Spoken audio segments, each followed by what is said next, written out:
नमस्ते विद्यार्थियों, डॉक्टर कीर्ति की हिंदी की दुनिया में आपका स्वागत है। आज मैं आपके लिए कक्षा 9वीं हिंदी लोक भारती इसका 7वां अध्याय डॉक्टर का अपहरण इसका स्वाध्याय लेकर आई हूँ। पार्ट 1 में ऑलरेडी अपलोड कर चुकी हूँ। ये पार्ट 2 है जो स्वाध्याय का मैं अपलोड कर रही हूँ। आइए देखते हैं। इसमें संभाषणीय में आपके टेक्स्ट बुक के पेज नंबर 22 पर दिया हुआ है। इसरो के संदर्भ में प्राथमिक जानकारी अंतर्जाल से प्राप्त कर आपस में वार्तालाप कीजिए। अंतर्जाल यानी इंटरनेट है ना। अब देख लेते हैं इसके बारे में क्या लिख सकते हैं। तो इसरो के संदर्भ में प्राथमिक जानकारी। इसरो का पूरा नाम क्या है? तो भारतीय अंतरिक्ष अनुसंधान संगठन। इसका गठन सन 1962 में तब हुआ जब भारत ने अंतरिक्ष में जाने का निर्णय लिया। इसका मुख्यालय बेंगलोर में है। इस संस्थान में लगभग 17,000 कर्मचारी व वैज्ञानिक कार्यरत है।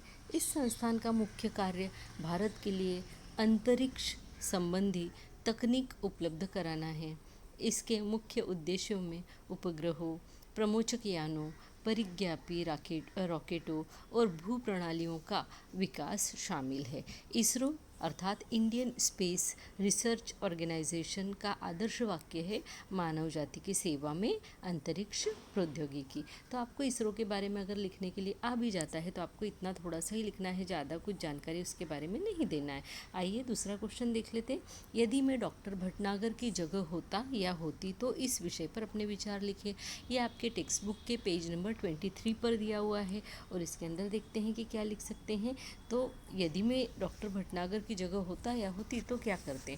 डॉक्टर का पेशा ही मरीजों की सेवा करना होता है। पेशा है ना, उनका काम, उनका व्यवसाय, उनका कार्य ही वो है ना। तो उनका काम क्या है? मरीजों की सेवा करना। डॉक्टर का जीवन हमेशा दूसरों की मदद के लिए ही बना होता है। ऐसे में यदि डॉक्टर भटनागर का अपहरण करके उन्हें दूसरे ग्रह पर ले जाया जाता है तो वे वहाँ भी मरीजों की चिकित्सा का कार्य पूर्ण मन से करेंगे, क्योंकि वे हमेशा ही मरीजों की सेवा के लिए तत्पर रहते थे, चाहे दिन हो या रात हो। परंतु अब यहाँ से हमारा ये टॉपिक जो हमसे पूछा गया है आंसर वो हम लिख रहे। परंतु यदि मैं उनकी जगह होता तो अपहरण करने वालों को समझाता कि पृथ्वी और उनके ग्रह के वातावरण में और मनुष्यों की चमड़ी में बहुत ही भिन्नता है। जैसा कि हमने इस लेसन में पढ़ा कि उस ग्रह के लोगों की चमड़ी बहुत मोटी प्लास्टिक के समान होती थी, इसलिए वे जल्दी बीमार नहीं पड़ते थे। किसी भी तरह के वातावरण का उनके ऊपर कोई प्रभाव नहीं पड़ता था, है ना। तो इसलिए वो बीमार नहीं पड़ते थे। तो हमारे यहाँ और वहाँ के चमड़ी में अंतर है। और मैंने कभी भी ऐसे भिन्न वातावरण के अनुसार प्रैक्टिस नहीं की है। तो मैं डॉक्टर होता तो मैं बताता कि भाई मैंने ऐसे वातावरण में कभी प्रैक्टिस नहीं की, ऐसे चमड़ी के ऊपर मैंने कभी प्रैक्टिस नहीं की है, और कहीं मेरे हाथों से यहाँ के लोगों का अच्छा होने के बजाय बुरा न हो जाए, इस बात से मैं डरता हूँ। और मेरा परिवार मेरी राह देख रहा होगा, है ना। इस तरीके से हम इस बात को वहाँ पे बता सकते थे कि मेरा परिवार वहाँ घर पर मेरी राह देख रहा होगा, इसलिए उचित होगा कि आप मुझे छोड़ दें, है ना।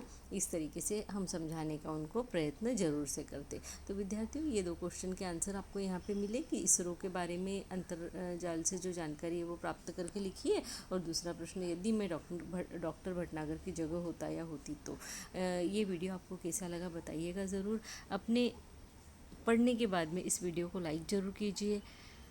मेरे इस चैनल को लाइक कीजिए, सब्सक्राइब कीजिए, हो सके तो अपने फ्रेंड्स के साथ में शेयर भी ज़रूर कीजिए, क्योंकि मिल बांट कर पढ़ने से ज्ञान बढ़ता है, कभी भी कम नहीं होता। इस बात को हमेशा ध्यान में रखिए। और इसी के साथ में धन्यवाद, नमस्ते।